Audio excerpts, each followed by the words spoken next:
আসসালামু আলাইকুম ভিউয়ার্স। আপনারা জানেন যে কোটা আন্দোলনের কারণে ফেসবুকে ঢোকা বন্ধ করে দিয়েছে।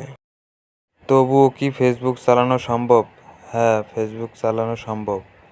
আপনারা যারা ফেসবুক চালাতে চাচ্ছেন, আপনাদের জন্য নিয়ে আসলাম আজকের এই ভিডিওখানি। চলুন বেশি কথা না বাড়িয়ে ভিডিওখানি শুরু করা যাক। আর হ্যাঁ, ভিডিওটা শুরু থেকে শেষ পর্যন্ত দেখবেন, দেখে এরপরে কাজ করবেন। চলুন শুরু করা যাক।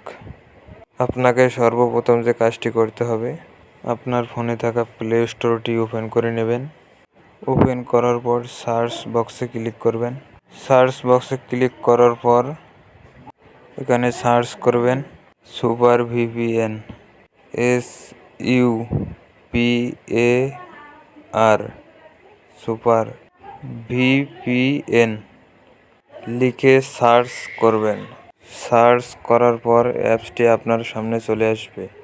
সর্বপ্রথম যে অ্যাপসটি আছে সুপার ভিপিএন, এই অ্যাপসটিতে আমরা ক্লিক করব। ক্লিক করার পর আমরা ইনস্টল করে নেব। ইনস্টল করার পর আমরা ওপেনে ক্লিক করব।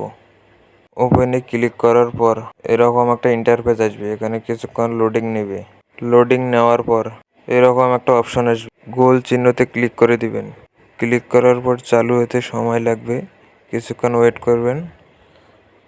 অলরেডি চালু হয়ে গেছে। এখন আপনারা ব্যাক হয়ে আসবেন।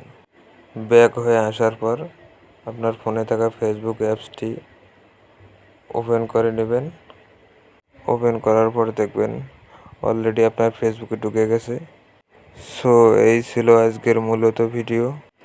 এই ধরনের নতুন নতুন ভিডিও পেতে আমাদের এই হাট হ্যাকার ইউটিউব চ্যানেলটি সাবস্ক্রাইব করে রাখুন, যাতে নতুন নতুন ভিডিও আপলোড করার সঙ্গে সঙ্গে আপনার কাছে পৌঁছে যায়।